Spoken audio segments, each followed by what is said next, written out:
Hello engineers, कैसे? उम्मीद करते हैं आप मस्त होंगे, स्वस्थ होंगे, अच्छे होंगे। एक न्यू जॉब अपडेट की सीरीज़ में आप लोगों के लिए एक जॉब आप लोगों के लिए लेकर के आया हूँ।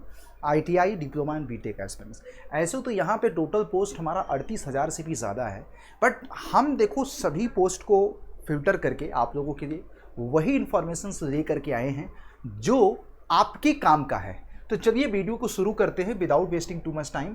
आप लोगों के मन में सवाल होगा EMRS क्या है? तो देखिएगा, ये है एकलव्य मॉडल रेसिडेंशियल स्कूल, आपका दही में है। ये हमारा department of tribunal affairs MP के अंतर्गत आता है। तो आइए हम इस पूरे जानकारी को आप लोगों से साझा करता हूँ। उम्मीद करते हैं कि यह इसी तरह का हमारा इन्फॉर्मेशनल वीडियो आप लोगों को पसंद आएगा, और प्लीज़ हैव ए लुक कि आप लोगों को पूरी कोशिश होती है यार कि इन्फॉर्मेशंस को कम से कम समय में आप लोगों को प्रोवाइड किया जाए।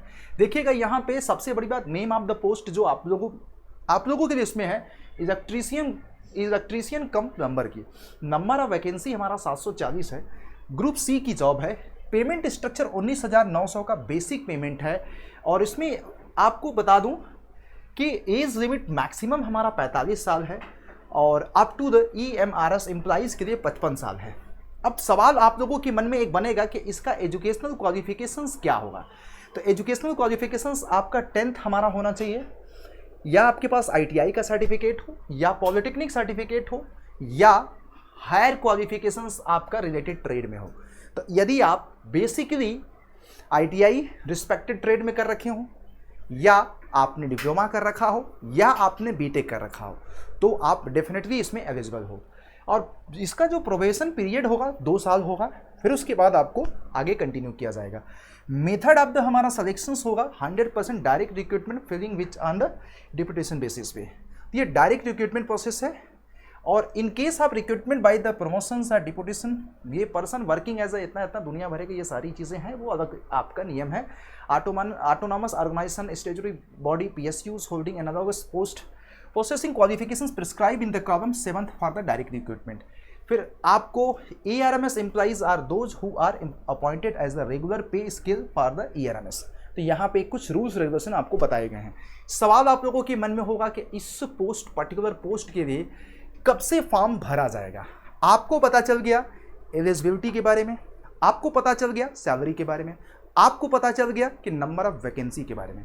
तो आइए मैं आप लोगों को बता देता हूं कि एप्लीकेशंस का जो स्टेटस है अभी इनएक्टिव है। बहुत जल्दी इसको क्या कर दिया जाएगा, ऑफिशियल वेबसाइट पे एक्टिव कर दिया जाएगा। मैं आपको बता रहा हूं यहाँ पे। और टोटली अगर देखा जाए तो ये हमारी ऑफिशियल वेबसाइट है जहाँ से आप लोगों को क्या करना है, फॉर्म को भरना है। इंपॉर्टेंट डेट की बात करें तो ये हमारा देखिएगा 2 जून को नोटिफिकेशन रिलीज हुआ था। बाकी ऑफिशियली ये बहुत जल्दी आप लोगों को पब्लिश हो जाएगा। तो इसी तरह के इन्फॉर्मेशनल वीडियोस के लिए हमारे साथ बने रहिए। जैसे आप लोगों को और भी सारी जानकारी आएगा तो हम आप लोगों को साझा करेंगे, क्योंकि अभी कंप्लीट इन्फॉर्मेशंस नहीं है। बट आप सब लोग इस नोटिफिकेशंस के लिए वेल प्रिपेयर्ड रहिए। This is the government job.